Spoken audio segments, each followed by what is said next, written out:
Hello and welcome to a brand new Let's Play Blind of a very different game to what we usually play on this channel. And I've been really wanting to play this for a while, simply because I only recently found out about its existence, and also that it is actually doable to Let's Play. And that game is related, as you may or may not have guessed, to Pokemon, and more specifically the Pokemon trading card game. There we go, Pokemon Trading Card Game 2, the GR, the Let's Play Blind with Rambler. Hello, it's good to be back. Now, the reason why we're playing this game, a couple of reasons really, before we start. Number one, never played it before, as I said. I played the original one many years ago on the old Game Boy Color, and I loved it to bits. And I found out recently that there was a sequel to the original Game Boy Color game, but it only came out in Japan. So the only way to play it would be to get a Japanese cartridge and play it in Japanese, and if you didn't know Japanese, you were, well, poop out of luck. But it turns out that, I think in the last year or so, maybe later, maybe sooner, a team of people, or someone, I don't know how many were involved, made a English fan translation of the game, which is the one we've got right here. So I downloaded a Game Boy Color emulator, got the ROM, booted it up, it all seems to be working fine, and I thought in order to get back into making videos again for the channel, which I have completely and utterly missed doing, we're going to play this. Don't worry, Tales of Berseria will be continuing. Trying to avoid all that. But Tales of Berseria will be continuing. I'm hoping to get another video out this Thursday at the time of this recording. So that hasn't been postponed or anything. We will get back to that. But let's start this game. Let's see what this is all about. I'm really looking forward to playing this. So here we go. Now then, it does say continue game. And as you can see, I have a character and a profile. We are just going to go with the new game. I only chose to start the game up and have a look to see how it played, how it ran on the emulator that I've downloaded and all that sort of stuff, and trying to map out keys on my Xbox One controller, and it all seems to be working fine, and just to get a feel for the game in terms of how it works and all that. And if you have played the first Pokemon trading card game, it plays pretty much exactly the same. Literally exactly the same, only with extra bits and bobs. So yeah, so let's do it. So we're going to start a new game. There is existing save data, doing this will erase, blah blah blah. Yeah, that's fine. Thank you for erasing my data. Now, just before we start, in the original game you could only play as a boy, this boy on the left, but in this sequel you could also play as a girl.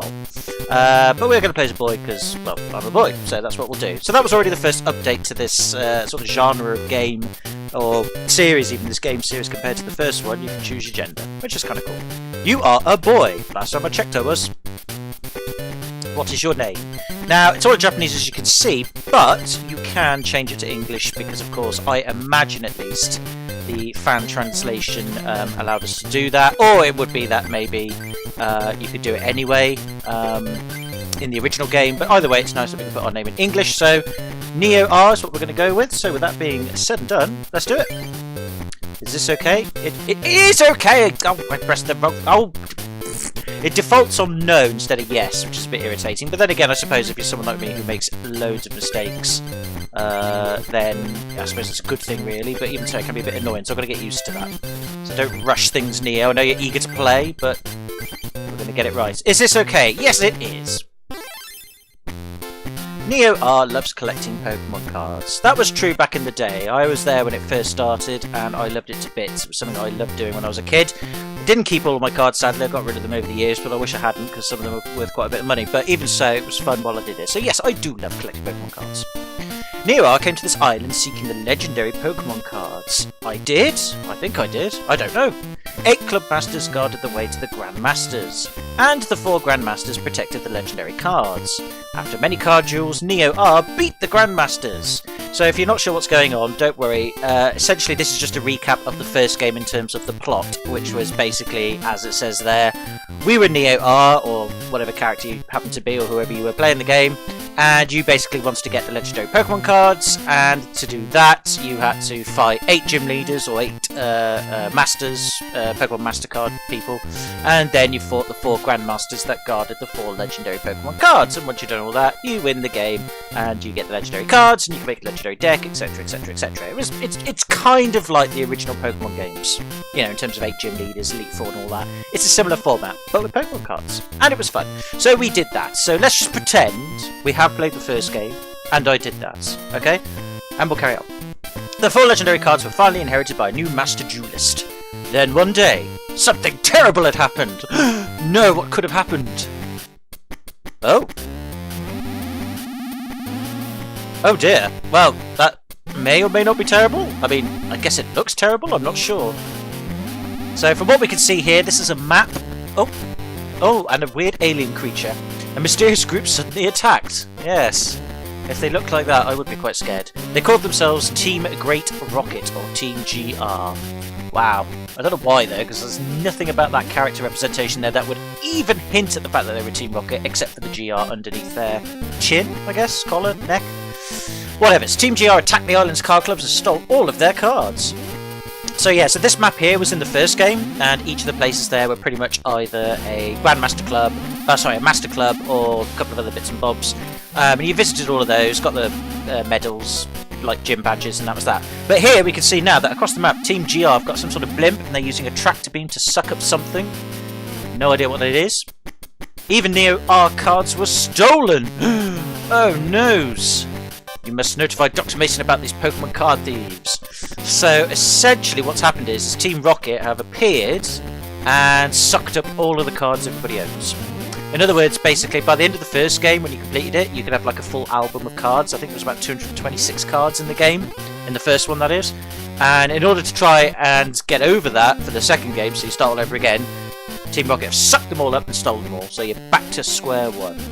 Let's go to Dr. Mason's lab immediately. Sounds like a plan.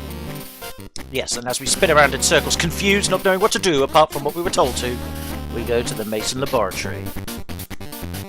Whoa! If it isn't Neo R! This is Ronald. He was your Gary, or rival, or Blue in the first Pokemon trading card game. He's a twat, but eventually he becomes the Master Duelist, then you beat him, then you become the Master Duelist, in the same vein as in the original Pokemon games, you know, Pokemon Yellow, Red, Blue, Gold, Silver, that sort of thing. So, yeah, he's essentially Gary in the game. And he's back, so there we go. Remember me? I'm your long-time rival, Ronald! Yes, I do remember you from the original game, and yes, he's a twat. Neo R, do you have any Pokemon cards on you?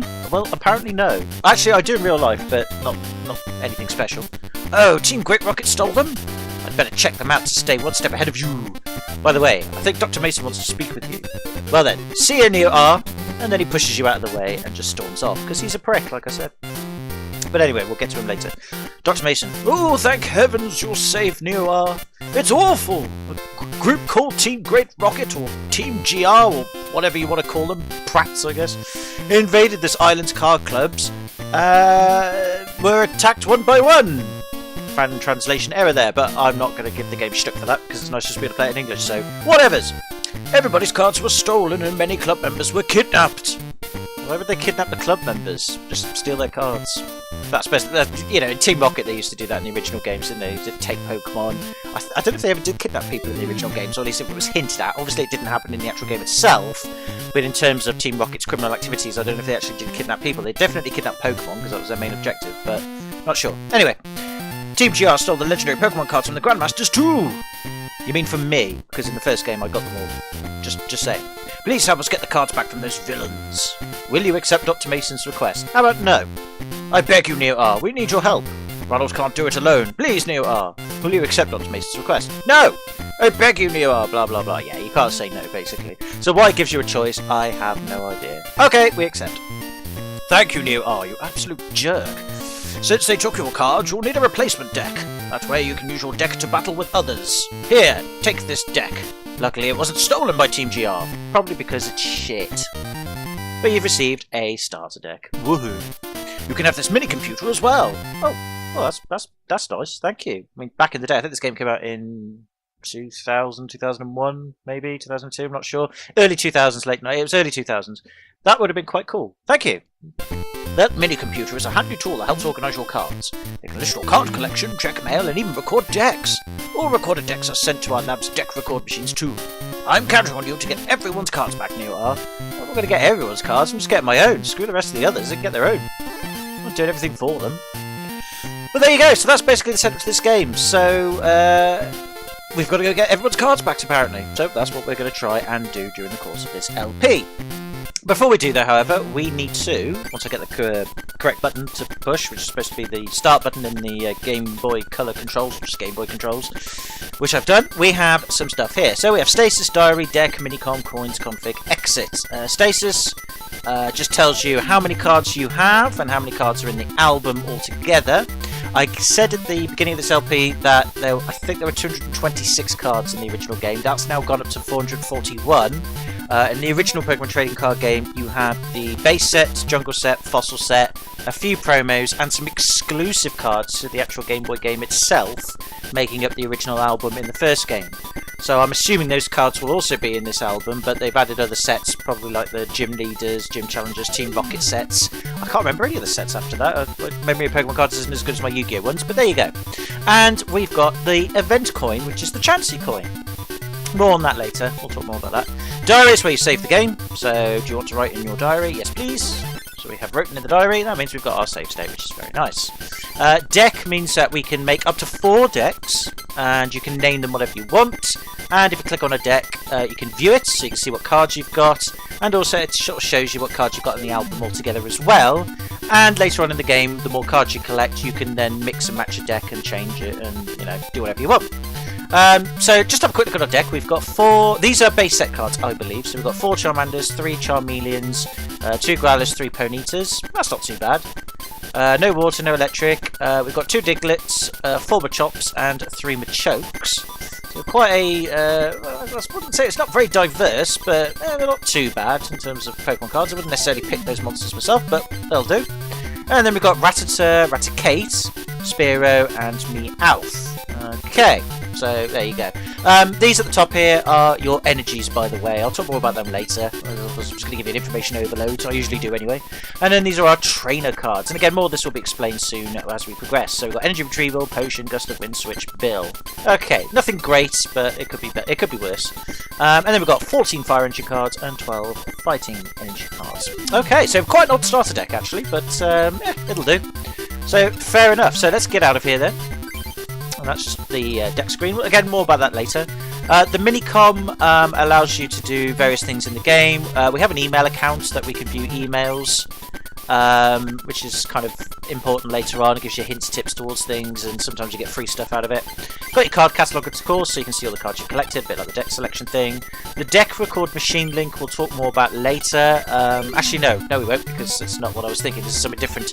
Essentially, what I think we can do here is we can basically record decks. So if we make a deck and we want to save the structure of the deck, we can do so, and it will save it. And then if you want to get that deck back in the future, or let's say you tweak it and improve it and then want to save it again, or if you want to go back to the original deck, rather than having to build it manually, you can just go here, deck record machine, pick that deck you saved, and it'll make it for you automatically. So it's a really good way of archiving your different decks and your cards, which is very, very handy. And that's that. So that's easy enough, really. Coins is different from the first game. In the first game, you only had 1 coin, which is the Pikachu coin. It's just used for the actual card game itself. But in this game, I believe you can change the coin. I have no idea how this works because I've never played this game before, but all I know is that we've got the Chansey coin. It works exactly the same as the coin in the first game.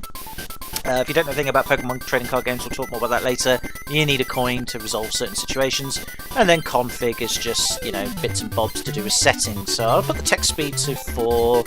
We'll show all the dual animations because they're kind of quirky. We'll show the coin tosses. Window colour red, that'll be fine. If anybody wants me to change it to a different colour for ease of viewing, so red's too harsh, you want me to change it to blue or green or grey, let me know, but I'm going to keep it at red because I like red. And that's that. So we'll just save in the diary again because I'm a compulsive saver, not that we really need to. And we can just go off now. Well, off we go. We're off. Now, in the game, you can walk freely around, as you can see. If you hold on to the B button, you can then run around, and it's infinite runs. It's very handy, so you can move around slowly, quickly. And we can navigate around Dr. Mason's lab. So we're just going to have a quick look around here and talk to these people, see if they've got anything to offer. Okay, when you win card duels, you'll be rewarded with booster packs. Each booster pack has 10 cards. The cards you can receive depend on the type of booster pack. Each booster pack will contain random cards from its series. Since Team GR took all of your cards, you'll have to get new ones. If you don't win duels, you'll never rebuild your collection. So essentially, yes, in order to get extra Pokemon cards, you have to duel people, and when you beat them, you get free booster packs. The booster packs in this game, I don't believe are based on real-life booster packs, in terms of they're not actually the base set, Fossil set, Jungle set, Team Rocket set, etc.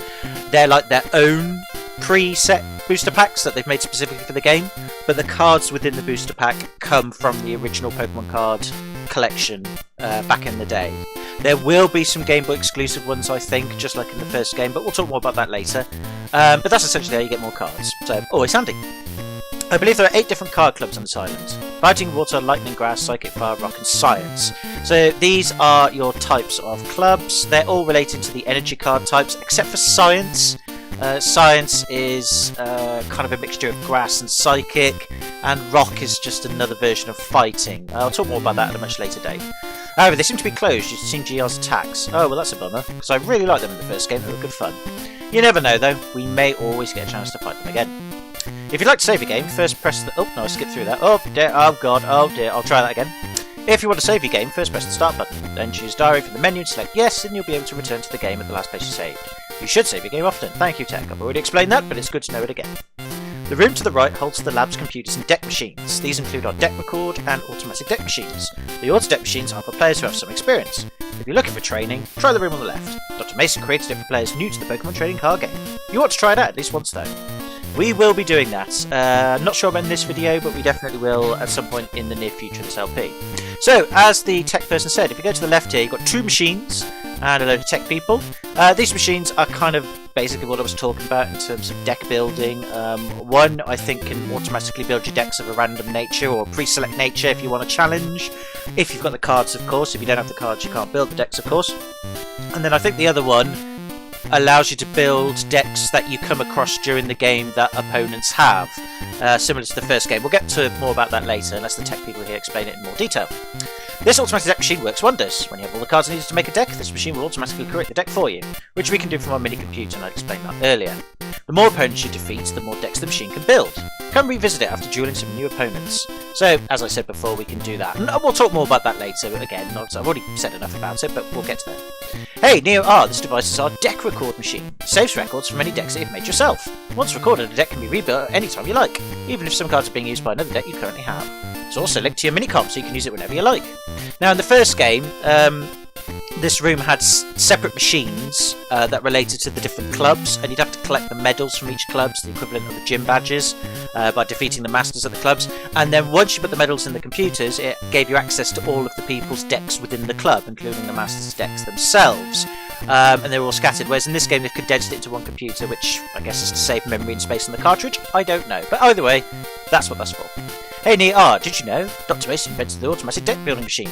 Even if you don't have all the cards needed, it will build a deck. Missing cards will be replaced by others in your collection. Alright, so that's new then. So I know in the previous game, if you didn't have the correct number of cards for the deck or the right cards, you couldn't build it. So in this one, it will fill the gap in as best as it can. That's clever, I like that. You must have enough cards available to make a full deck. That essentially means that you need 60 cards to make a deck, because in the Pokemon trading card game, at least back in the day, I'm not sure what it's like now, you needed to have a deck of 60 cards. Team Great Rocket seems to have come from another island. They're supposedly used cards that even we have not seen before. Could that be sets that didn't... well, sets of cards that weren't in the first game? I don't know. I wonder what on earth they've come from. Well, from the look of their picture, space. On a blimp. Because, you know, best way to travel through space is on a blimp. Let's talk to Dr. Mason again. You must find all the members of Team GR. Ronald and the others need your help. Search all of the clubs. So I'm assuming then that, unlike in the first game where I said you had the masters of the 8 clubs, they've been now replaced with Team Rocket members instead. But that's fine. That's cool.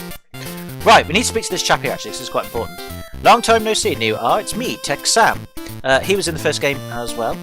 Have a practice duel with Sam? Yes, we will, to demonstrate how this game works, mostly in terms of the Game Boy sakes, but if you're not sure how Pokemon works in terms of the Pokemon trading card game, this is a great way to get started. I wasn't going to do this originally, but I think it would be best just in terms of making sure I cover all the bases, so that we can get it done. First, review some basic information on the card game with Sam. Alright, Neo R, what would you like to learn about? So all of these basically allow you... these things basically are how the game works, essentially. So all these are different elements of the game and how they play them, what roles they play within the game. I'm not going to get into explain all of them. I'll just quickly sort of summarise them for you. Energy is your energy cards. You need to give your Pokemon energy in order for them to attack. Energy, of course, is water, lightning, fire, fighting, grass, psychic, etc, etc. And you must make sure, again, that you have them to attack. If you don't have any energy on your Pokemon cards, the ones that can, your Pokemon where you're battling, then they can't attack, and you have to draw cards from your deck until you get the energy, and then put them on your cards. Attacking is basically when you have the ability to attack. You can only attack once per turn with one Pokemon, and again, you have to have the right amount of energy to do so. Retreating means that if your Pokemon's getting beaten up, you can retreat your Pokemon to save it from being defeated, but you usually have to pay energy cards to do so. Some Pokemon are free to retreat, you do it whenever you want, but most of them require energy. We'll talk more about that later when we do the practice duel. Evolving Pokemon, yep, as Pokemon goes in general, Pokemon evolve, and they do in the trading card game. In the trading card game, you can of course evolve your Pokemon. You can only evolve them once per turn, mind you, for each type of Pokemon, but we'll get to that later. Some Pokemon have Pokemon powers, which I'm not sure if they exist still today. I think they've changed them a little bit, but they work functionally the same way. Again, they're just extra abilities that certain cards have to help you in the duel, and they sort of happen automatically. You don't need to use energy to use them. And again, more about that on a later date. And then once you've done your turn, you end it, and it passes it on to the opponent. So that's pretty much makes sense. And then, if you win a duel, you get booster packs. If you lose a duel, I don't know. So let's actually talk about this one, because I don't know if they've changed it from the first game. The win or loss of a duel is decided by prize cards. Oh right, this is talking about the prize cards then. Alright, well I'll let Sam explain these then. Prize cards are drawn when you knock out an opponent's Pokemon. You win if you knock out as many of your opponent's Pokemon as there are prizes to be drawn. Prize count is set at the start of the duel. You'll win. You will also lose the duel if you have no cards remaining in your deck at the start of your turn, a bit like Yu-Gi-Oh, or if you have no Pokemon in your play area. So be careful. That's very important. If you run out of Pokemon in your play area because your opponent knocks them all out, but you've still got prize cards left, if you have no Pokemon left, then you lose automatically. But more about that later. Right, nothing to ask then. So let's just get into it. Once familiar with the lesson, you can try it out on your own, but let's begin using this deck for practice. Since this is just practice, try to remember the process step by step. As we play the duel, I'll give you advice on what to do next. Please follow my instructions exactly for this card battle. I'll write them down for you to read and memorise before each turn. It is a little patronising this if you played this game before, but for the sake of this video, we'll go through it. If you're ready to play, let's start the card battle. I am indeed Sam's practice deck. So here we go, this is our first duel. It is a setup one, but it doesn't really matter. It's just to show the mechanics in action and just expand on some of the things I was talking about. And here we go. Choose a basic Pokemon to place in the area. So you start by drawing 7 cards in your hand, and you need to choose a basic Pokemon card from your hand to be your active Pokemon. It looks like your options are either a Diglett or Pidgey. If you look at my hand, you can see that they are the Pokemon cards that have a green box with a diamond in it. We can play those straight away. So let's do it. So it wants us to choose Diglett, so we will. Now when we select that, that goes into the arena. So that's like, you know, in the equivalent of Pokemon, that's throwing your Pokemon out from Pokemon Ball, from your Pokeball or whatever to start the battle. Okay. You can choose up to 5 basic Pokemon to place on the bench. So the bench is basically where you have Pokemon in reserve, and you can retreat and swap them out whenever you need bees. Plus, if a Pokemon gets knocked out on your end, you can put another Pokemon from your bench to take its place. Again, similar to the original Pokemon game with Pokemon in your Pokemon inventory, I guess. I don't really know what the correct term is for it, but we'll see in a minute. So we can fill it with 5 Pokemon. They can't attack, but you can prepare them for future battles, so you can put energy on them, so when they're ready to go into the arena, they can go out there. And of course, you can evolve them as well. So we're going to put Pidgey on the bench. Nice and easy. And when you've done filling your bench, press the B button to continue. So these are the rest of our cards on hand. This is Dog Trio, which is an evolved form of Pokemon. We'll be able to evolve Diglett at a later date, and then these are our energy cards, fighting in grass. So let's do that. Now then, placing 2 prize cards. So as it was being explained earlier, we need to win these cards, specifically the ones that are on our side of the field. They come from our deck, by the way. So the problem with the prize cards is that, yes, you need to win them to win the duel. That's one way of winning a duel anyway. But you don't know what those cards are from your deck. They're literally picked up from the top of your deck after you've shuffled them. So you have to consider that when you're deck building, because it could be in a battle you're waiting for a certain card to turn up in order to do whatever you need to do to win the duel, only to find out that it doesn't turn up or it's not in your deck because it got placed down as a prize card, and you can't get that card unless you win a battle. Okay, so you've got to be careful with it, but either way, it's all part of the game. Coin will be tossed decided place first. This is the coin toss. If it's heads, we go first. If it's tails, we don't. For the sake of this practice duel, it is heads. Now, the coin toss, I want to stop here just for a moment. I'm sorry I'm rambling so much, but there's a lot of information to get out. A lot of people sort of think that when you flip the coin, that you can predetermine the odds of it getting a heads yourself if you flick it as soon as the head picture turns up on the coin. And I remember having to do that in the original card game, whereby you'd wait for the coin to spin round as it did there, and as soon as the Pikachu or Chansey turned up, you press the button, flips the coin, and it was supposed to improve your odds of getting a heads, since getting heads in this game is very important. But apparently that's not true. Every coin toss is predetermined. As soon as you have flicked the coin, it predetermines the next coin toss. You've got no control over it whatsoever, so people are going to say in the comments, oh, flip the coin when it's heads. It doesn't work. Apparently, anyway. So I'm just going to flip it whenever I feel like it. Right, so we draw a card because it's turn 1. Pokemon need energy cards in order to attack. If attack, choose different types and amounts of energy. From the hand menu, select fighting energy card to use. Choose your active Pokemon. Blah, blah, blah, blah. Put the fighting energy card to your Pokemon, which is a Diglett. And then we can attack and we can select Dig. So, basically this is the screen. As you can see, we've got Diglett on the left side and our opponent has placed a Seal. You can, if you want, check your hand, of course, which we need to do to put a fighting energy on Diglett, so that's what we're going to do. This is Diglett, our active Pokemon, as it says on the top left, where it says Act in red, and our bench Pokemon at the bottom in yellow is Pidgey. So we're going to put a fighting energy on Diglett, as the game instructs us to do so. And now if we choose Attack, we can use Dig, because Dig only needs 1 energy card. And then if we add another one later, we can use Mud Slap. The numbers on the right hand side is the damage that the attack will do. And if you look at the Pokemon cards themselves, Pokemon Diglett and Seal, you'll see that they've got a picture, a level, which doesn't really mean anything, and then HP, and the HP are represented by the circles there, the white circles. Each circle is worth 10 hit points, so Diglett's got 30 and Seal has got 60. You need to make sure that you do enough damage to your opponent so the HP bar is taken up with damage counters, as they call it. Each damage counter is worth 10 damage, and then you knock out the Pokemon. Every time you attack, you don't necessarily use up an energy card. You only use up an energy card if the attack says you do. Otherwise, you can use that attack again and again and again, and your energy will stay where it is, which is pretty cool. Before we attack, you can also check the play area, so you can have a look on Diglett and get some more information about it. As we can see here, obviously it's got 30 HP, we know it's 2 attacks. It's got a retreat cost of nothing, which is very handy. It's got a weakness to grass, which means that if a grass Pokemon attacks Diglett, it'll do double damage, which isn't good, and it can be any grass Pokemon. And it's got a resistance to lightning, which means if a lightning Pokemon or an electric Pokemon card attacks us, then it does, I think, 30 less damage than what it should do. So that's something to bear in mind. And then you get a picture, the attacks, a bit of a description at the bottom, something about length and weight. They always used to give those stats on the old Pokemon cards. Just something to, it's just trivia stuff really, but it's kind of cool. And then we can check the opponents as well, same principle really. It's got a retreat cost of the star, which we'll talk more about later. And then weakness to electric, so just like in the original game, the original Pokemon games and series, you know, Pokemon have weaknesses and all that sort of stuff. You get the idea. It also only has 1 attack. It has Headbutt for 10 damage with 1 water energy, and that's it. And we also know that our opponent has a Goldeen on the bench, as you can see here. And obviously we've got our Pidgey. Remember, we can't look at our prize cards, so even though our prize cards are available to us to get if we win a battle, you can't look at them until you're allowed to draw one.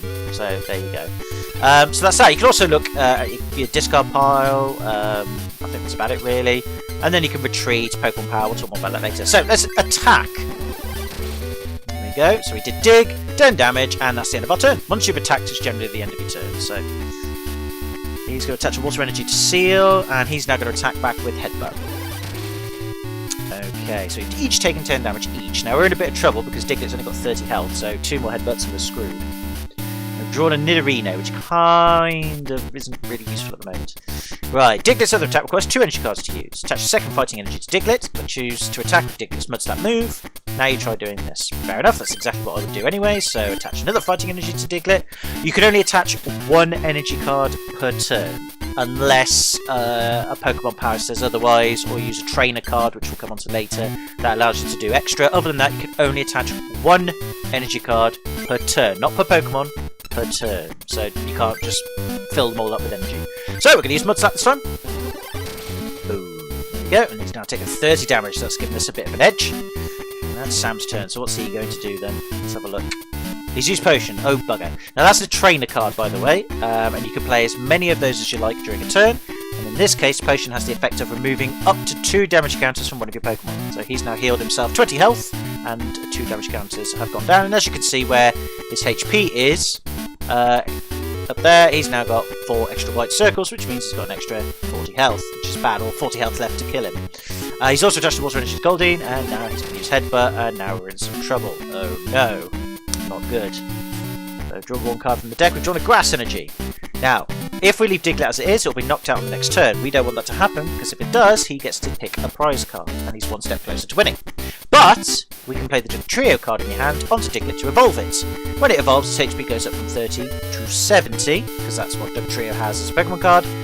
There won't be enough energy on Trio to use any of its attacks, so place another energy card onto Trio so it can attack this turn, and then you can attack with Trio by using a Slash attack, and a Slash attack will knock out Seal, let you draw a prize card, blah blah blah blah, you try doing this. So, essentially, go to your hand, we have Trio, which is the evolution form of Diglett, so we play it, put it on Diglett, and it goes to Trio. And Trio, of course, has 70 health, I think it has. Let's have a look.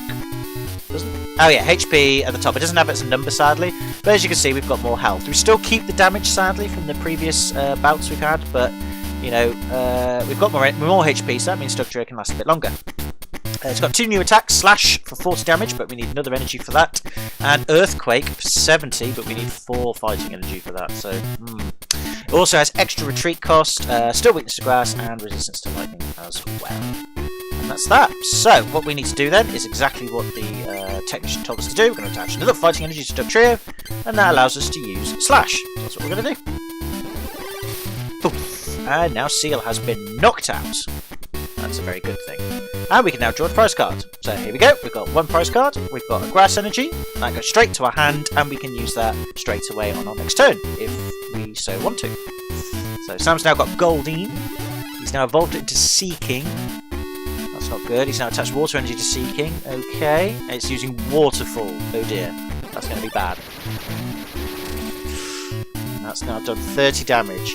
Now, unlike in the traditional Pokemon game, where Trio is weak to water and grass and ice, I think, as well, in the trading card game, it's very different, at least in the original game anyway. Trio is only weak to grass type in this, so water attacks from a water Pokemon doesn't do double damage. I know it's a bit odd, but that's just how the trading card game worked, at least back in the day. So, we've got Nidoran. When a Pokemon is knocked out, another must be placed in the arena. Put the base Pokemon card Nidoran Male on your bench to prepare it for battle, and attach Grass Energy to Nidoran so it's prepared for battle later. And then attack with Trio one last time before it is knocked out. Now you try doing this. Now, we're going to have to do that, so play Nidoran. Add a Grass Energy to Nidoran Male. We'll check Nidoran Male just to show you what it does. You might remember it, of course, from the past, of course, if you used to play this game. Or collect cards back in the day. So Horn Hazard only needs 1 Grass Energy, but if you flip a coin, if you get tails, it does nothing. So you've only got a 50-50 chance of getting 30 damage to your opponent, otherwise you're shit out of luck. So good attack for 1 energy, but there's a chance it won't work. But anyway, we'll worry about that later. So we're going to have to attack with Slash. There we go. And see if it's taking 40 damage. Unfortunately, however, because we didn't have a potion or anything to help with Trio, and then he's used a potion as well, so he's healed, Seeking. We're in a bit of trouble. That means now Trio has been knocked out, and now he gets to take a prize card. When your Pokemon gets knocked out, by the way, all the energy attached to it, those energy cards, they go straight to your discard pile. You don't get them back, which is a bit of a bummer. But he's now drawn a prize card, so now we're going to have to select a Pokemon to take its place from our bench. So, knocked out active Pokemon must be replaced by Pokemon on the bench. Pokemon currently on the bench pitching Nidoran. Choose Nidoran Male to put into the arena as your active Pokemon. You may press the select button at this time to look at the play area. It's important to keep track of your hand and what's in play. And now you try doing this. Well, we've already done that, so we'll just play Nidoran straight away. And now it's our turn. We've drawn a Machop. So any basic Pokemon you pick up, try to put it on your bench. It sort of implies you have to. You don't if you don't want to. You can of course keep it in your hands, play it later, but it's generally a good idea to just get them on the bench because it keeps you in the game. Put the Machop you just drew onto your bench first. Nidoran Male could evolve into Nidorina, but don't play that card just yet. Nidorina requires more energy to use one of its attacks. For now, leave Nidoran Male as it is and attach a Grass Energy to it, and then use Nidoran Male's Horn Hazard attack, and you have to flip a coin to see if it works, and then we'll do it. So, play with Chop, just like the man said. Attach Grass Energy to Nidoran Male, and then we're going to attack with Horn Hazard, and we'll see if we can get some damage. Unfortunately, no. So, nothing happens in this case, so that's a bit of a bummer. So he's placed Staryu on the bench. Attach Water Energy to Staryu, and he's using Waterfall once again, and we're now on the verge of being defeated, which is not good. Drawn the Grass Energy again. Now it's time to evolve Nidoran Male into Nidorino. So choose Nidorino from your hand and place it on Nidoran Male to evolve it. Now we can give Nidorino enough energy to use one of its attacks. Attach the Grass Energy from your hand to Nidorino. Let's use Nidorino's double kick attack. This attack requires coin flips to do the damage done. 50 coins, you can do up to 60 damage. If you're lucky, you can knock out Seeking in one turn, try it. Blah de blah de blah. So, attach Grass Energy to Nidoran Male, evolve it into Nidorinos. We've got an extra well, now got an extra 20 health, but really still not good enough if this doesn't work. And now, with the attacks we've got available, we can only use double kick, and we now have to get 2 heads to beat Seeking, because double kick works by every time you get a head, you get 30 damage. So here we go. We've got 1 head there, very handy. And fortunately, we've got a 2nd head, so that means we do a total of 60 damage. For this practice duel, the coin tosses are completely fixed, so it doesn't matter how we flip the coin there, it's all in our favour because it's a practice duel. But of course, when we do real duels later, that obviously won't be the case, so it can go either way. There you go, and he took 60 damage, and we knocked it out. Hooray! We draw 1 more prize card, and since this is our last one, we've taken all of the prize cards, and we win. And that's essentially how duels work. I mean, that's not the whole aspect of them, but that's pretty much the majority covered in terms of the basics. So did you understand and remember everything from the battle? Yes, I did. Keep in mind those exact steps are only good for practice duel. Don't be afraid to try new things in actual card battles. Would you like to try an actual game now, or would you rather play the practice duel again? We will not play a practice duel. And you return some time for a card battle against him. I understand. You're welcome at any time. I'm always available for a practice battle if you're so inclined. Right, so we are going to do that, because we're going to play it a little bit different this time. So we're going to duel him. Whoops. Try again. Sorry, it's because I'm skipping ahead there. Let's have a practice duel using a small deck. We shall battle with Sam. And there'll be no advice this time. We only have 2 prize cards. Now, essentially what's happening here is we're just repeating what happened last time. Except now, we don't have any guidance. We're on our own. So it's pretty much the same setup as the practice duel, but you can now change things up a bit should you choose to. Now the reason why we're doing this is because if you beat Sam, he gives you a special booster pack, which we actually really do need. The coin tosses, I believe, are fixed, just like in the original practice duel, so if you play this duel exactly the same way as we played it last time, it should all go in our favour again. But we're not going to do that, we're going to free things up a little bit, do things a little differently. Not much differently, but you know, you'll know what I mean. So we're going to attach Fighting Energy to Diglett, we're going to do Dig, another 10 damage. Like I said, it's going to play roughly the same, but there will be a couple of differences. But again, there's a reason why we're doing this. It's not so much to just show it off again, because I know you're probably thinking, oh god, we're doing this duel again, how boring. No, there's a reason why we're doing this again. And no, it's not because I need to learn how to play the game. I do know how to play the game, for the most part. Put another Diglett, we haven't got anything else, so we'll do Mudslap. So I am going to follow the basics just for the moment, but there will be some changes in a minute. Let's use Potion, of course. Again, it's just like before, but like I said, he gives you a special booster pack at the end of the fight, and it's a special booster pack because it only contains energy cards, which is very handy because at this moment in time, if we want to build different decks, we're going to need to get as much energy as possible. And I don't know in this game if it's any different, but in the first game, when you do get booster packs after the end of a battle, usually they'll mostly contain Pokemon cards, monster cards, trainer cards, and only 1 energy card per pack. So to collect energy cards can be quite tedious in this game. So being able to do these practice duels means you can get these special booster packs that only contain energy cards. They're completely random. 10 cards, of course, same sort of quantity of cards per pack, 10 cards per pack, but very useful if you want to build up some energy cards, if you want to try building a brand new deck. So I'll be doing the rest of these duels off screen in terms of this practice duel if I need to get more energy, but just for now, we're going to do what we're doing. Now, he's already played this differently because we're now about to beat him. Because he didn't evolve his Seeking and his Goldeen even, sorry. So we won straight away. So you can see there that duel played slightly differently. bit quicker, which is good. But now, hopefully, you have a good memory, don't you? Sort of. We played it just a few minutes ago. We've received our first booster pack, the present booster pack. Check the cards in the booster pack, and as you can see, it's all energy cards. Random, of course, so the more times you battle him, the more energy you get. It's always randomly orientated, but we've got some, and very useful for later.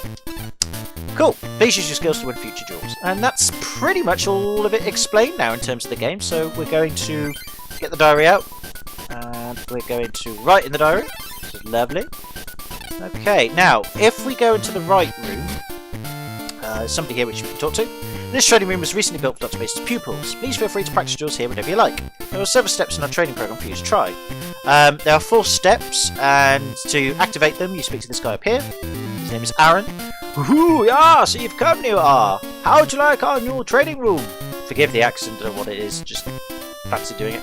It was built to help tutor players of the Pokemon card game. You can start your training at step 1. You're going to start with step 1 first, because that's the rules. Would you like to try it? Yeah, why not? Let's do it. Step 1, you say? Let's head over to table 1. My accent keeps changing, because Neo Rambler is a terrible voice actor. First, let's learn a little bit more about Pokemon card evolution.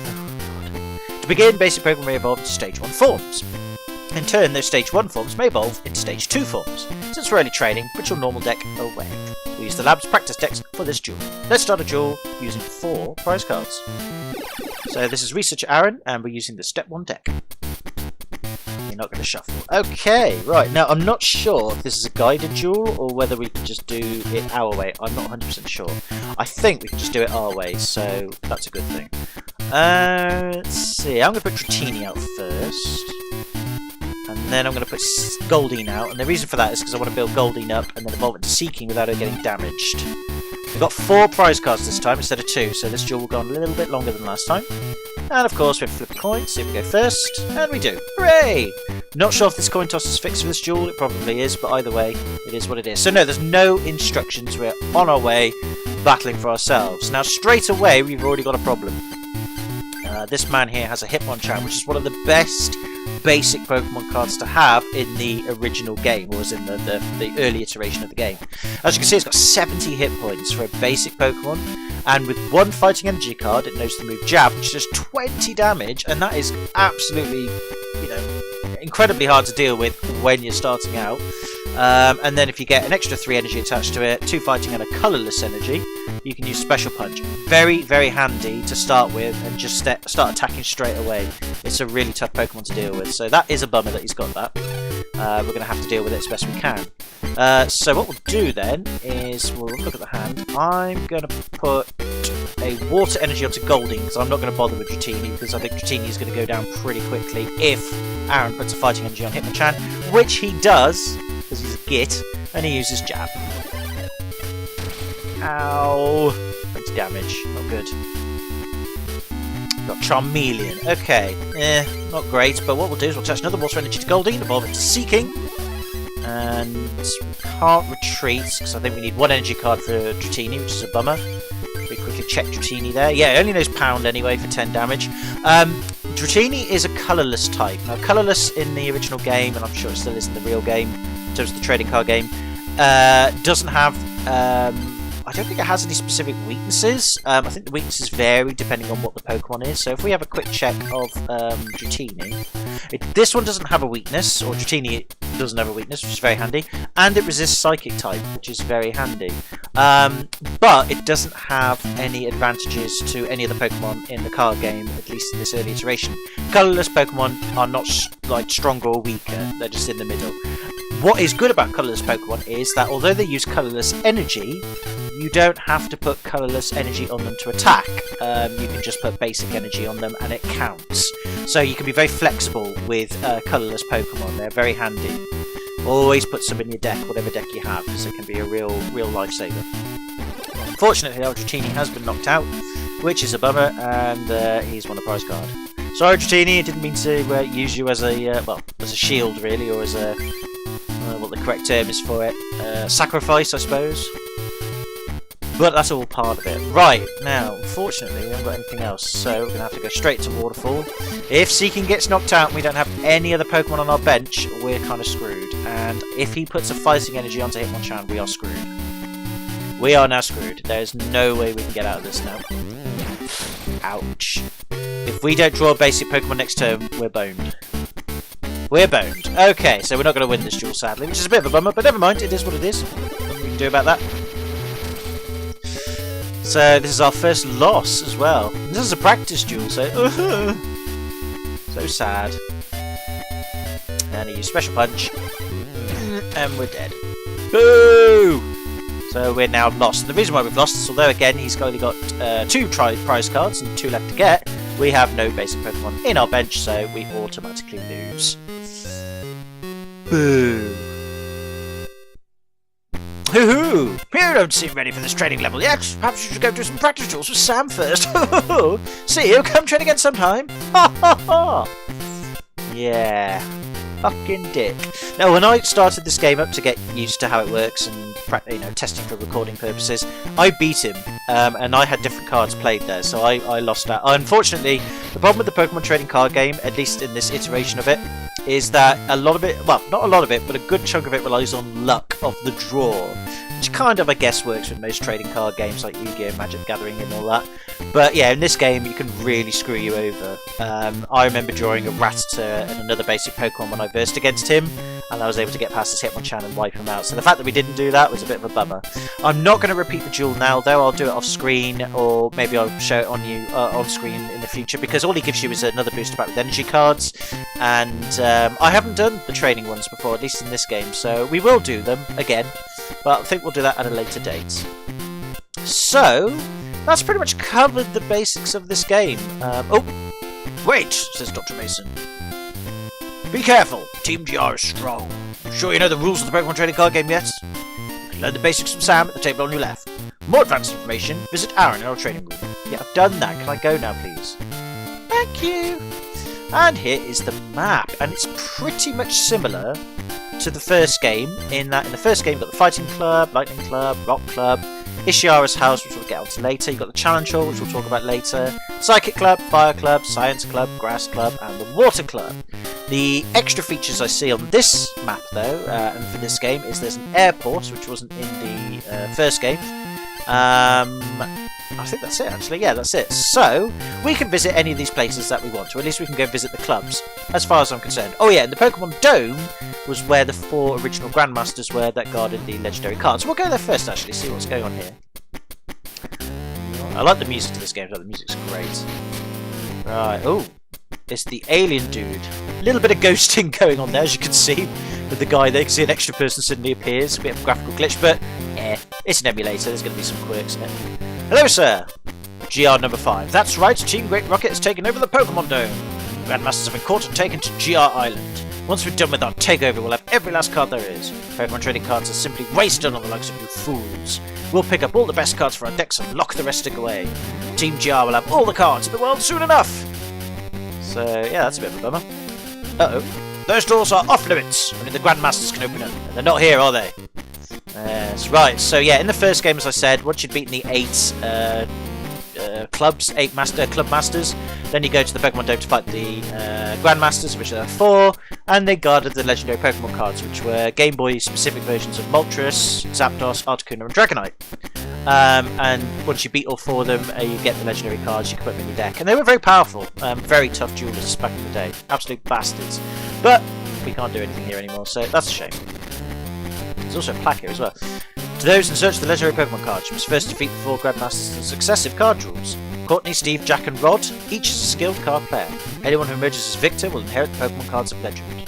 So, yeah, essentially here, that just explained to you the original Grandmasters in the first game. Very strange names, as you can see. We turned on the PC, and the PC, which I think used to be in every area in the first game, just allows you to get certain stuff. It's nothing special. You've also got you've got bookshelves as well, which you can actually interact with, and you can actually get information about the Pokemon trading card game, which is very handy. We'll look more of those on later videos, not right now, because I've overloaded you with so much information. We'll go to Ishara's house then. He's kind of like Bill in the Pokemon game, and he's around, which is good. Good afternoon, my name is Ishara. I don't know if I'm pronouncing that right, by the way, so apologies for that. I love collecting rare Pokemon trading cards. However, Team GR seems to have everyone's cards at the moment. Team GR has effectively shut down the clubs and Challenge Hall. Is everyone okay? I don't know, probably not. And as you can see, he's got tons of bookshelves as well, and you can interact with all of them to get information about Pokemon cards. So there you go. The challenge hall is, well, we'll have a quick look at it now. Oh, slightly different graphics from the first game. Basically, when you come here, there's like local tournaments that you can enter, and you can win special promo cards. At the moment, it's all closed, which is a bit of a bummer. Welcome to the challenge hall. This is the building where we hold the Challenge Cup tournament, but we can't hold a new cup since everyone's cards are missing. Please do something, you are. So there you go. So this is the challenge hall, and how it worked in the first game was you'd have to fight 3 people on the trot. If you beat all 3, you win the prize, and they usually tell you what the prize card is, which is like a promo card of some sorts. But right now we can't do that because everybody's gone, which is a shame. Right, we'll talk to these people next time because I'm going to have to end the video here, sadly, because I have things to do. But it's just nice to be able to do a video again and get back into the swing of things. So I hope you enjoyed the introduction to the Pokemon trading card game on the Game Boy Color, specifically the second one. And I'm sorry it's been a lot of information and a bit more of an exposition dump and all that, but, you know, it is what it is. This is the sequel. We should have started with the first one, but I wanted to start with the sequel because it's blind and it's more fun that way. But anyway, what we'll do next time is we will have a look at the book cases here, and that will explain a bit more about the Pokemon Grandmasters and the legendary Pokemon cards of the previous game. And then we'll go to Ishikawa's house, and then we will have a look at the bookcases here as well, because they explain a few things here and there. All good, useful information. And then after that, we'll go and visit some of these clubs and see what's what and what we can do to help out the place, the island, get everybody's Pokemon cards back. I don't know why I'm struggling to speak on that one. So, with that being said, can I say thank you very much for watching. I hope you enjoyed it as much as I did. And next time, as I said, we'll do what we're going to do. And until then, take it easy, have a good one, hope you're all well. And hopefully I'll see you in the next video. And until then, bye for now.